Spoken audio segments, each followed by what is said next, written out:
This is the 2.6 Consumer and Producer Surplus Unit 2 redo. The first question asks, explain the concept of surplus using a real-life market. Here's my answer. Let's say you go to a jewelry store and are looking to buy a nice pair of diamond earrings. The maximum price that you are willing to pay is $3,000.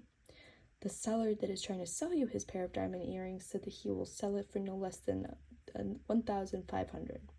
You guys meet in the middle and decide to buy and sell it for $2,300.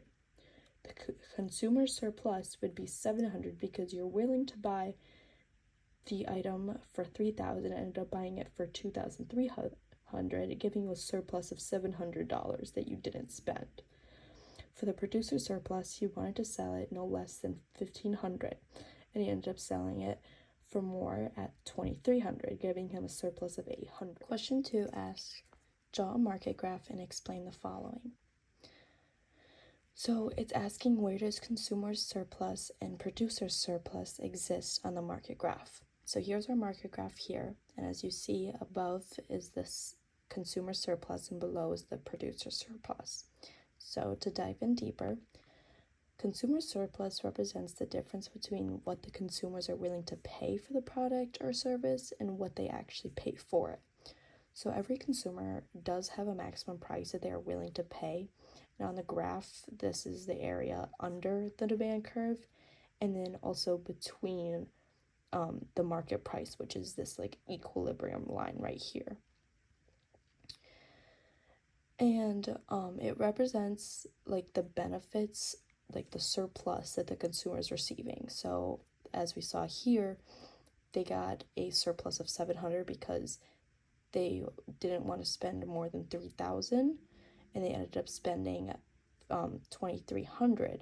So this $700, pretend right here, is their consumer surplus.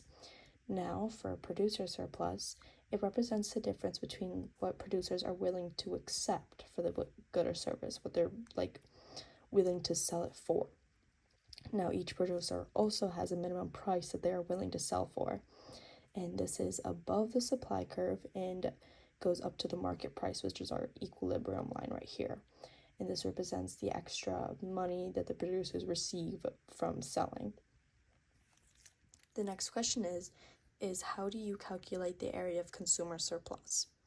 So here's our graph, and when calculating the area of consumer surplus, you're going to use the equation that you would use to find a triangle, because right here is a triangle.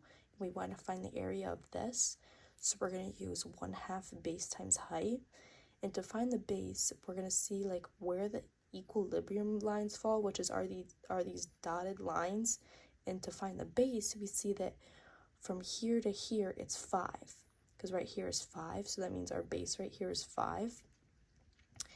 And then to find the height, we see where the max of this line goes, which is 10. And then where our equilibrium line is here, like our market price, is 6. So we're going to subtract 10 minus 6 to get a total of 4. So that means 4 is our height. So now that we have our base and height, we're going to plug it into the equation. We get 1/2 5 times 4, which is a total of 10. For the final question, number 4, it's asking, using a real-life market, explain what happens to consumer surplus when there's an increase in the demand for a product. Now my answer. Let's say that there is a new phone coming out and has so many new cool features that make consumers want it more. This is going to increase the demand for phones, shifting the demand curve to the right. This shift is going to cause there to be a higher equilibrium price and higher quantity. Since the equilibrium price is now higher, this means that consumers will have to pay more. But since they are willing to pay for it, this will actually increase the quantity sold, which will lead to an overall larger amount of total consumer surplus. And if the increase in quantity outweighs the higher price, then it'll end up in the larger consumer surplus total.